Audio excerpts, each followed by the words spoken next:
گھر میں پالے ہوئے کتے بلی اگر ہمارے کپڑوں کے ساتھ ٹچ ہو جائیں تو ان کپڑوں کے ساتھ نماز ہو جائے گی یا نہیں؟ ہو جائے گی نماز۔ کتا اوپر سے ناپاک نہیں ہوتا، کتے کا لعاب ناپاک ہے، تھوک ناپاک ہے۔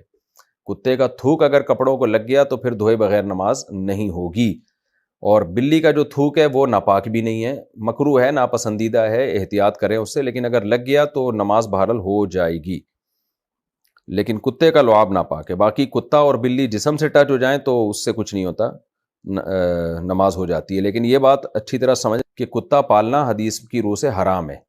شکار کے لیے آپ پال سکتے ہیں، حفاظت کے لیے آپ پال سکتے ہیں، شوقیہ کتے پالنا جائز نہیں ہے۔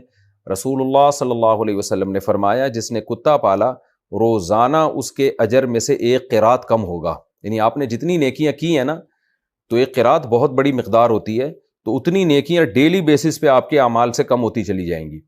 تو جتنے دن کتا پالیں گے اتنی نیکیاں کھاتا رہے گا وہ آپ کی۔ تو کتا جانور ہے، انسان کے فائدے کے لیے اللہ نے پیدا کیا، تو آپ حفاظت کے لیے اگر مجبوری ہے تو ٹھیک ہے، شکار کا شوق ہے آپ کو تو بھی ٹھیک ہے۔